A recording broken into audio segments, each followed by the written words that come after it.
Ассаламу алейкум. Кешкі асқа сіздер үшін соус дайындаймыз. Ол үшін саңырауқұлақтарымыздың сыртын осылай ашып аламыз. Содан кейін жақсылап осылай турап дайындап қоямыз.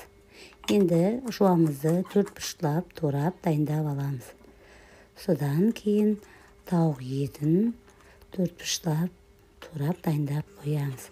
Қызып тұрған майымызға тауық етін салып, үстіне тұзымызды салып, араластырып, бетін жауып 15 минутқа піскенше қоямыз. Енді суы тартылғаннан кейін үстіне жуамызды салып, тағы 5-10 минут пісіреміз. Осылай қызарып қуырылу керек. Содан кейін бөлек ыдысқа осылай тауықтарымызды түсіріп аламыз. Қалған майымызға саңырауқұлақтарымызды 10-15 минут қызартып қуырып аламыз.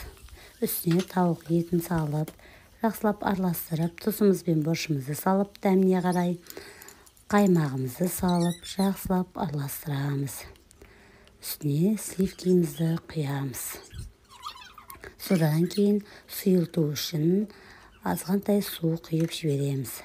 Бетін жауып 15 минут шай отта қайнатамыз. Осымен соусымыз дайын. Қалаған гарнирлеріңізбен ұсынып жеулеріңізге болады. Мен осылай дайындадым. Бетіне сыр сеуіп, осылай ұсынуға болады.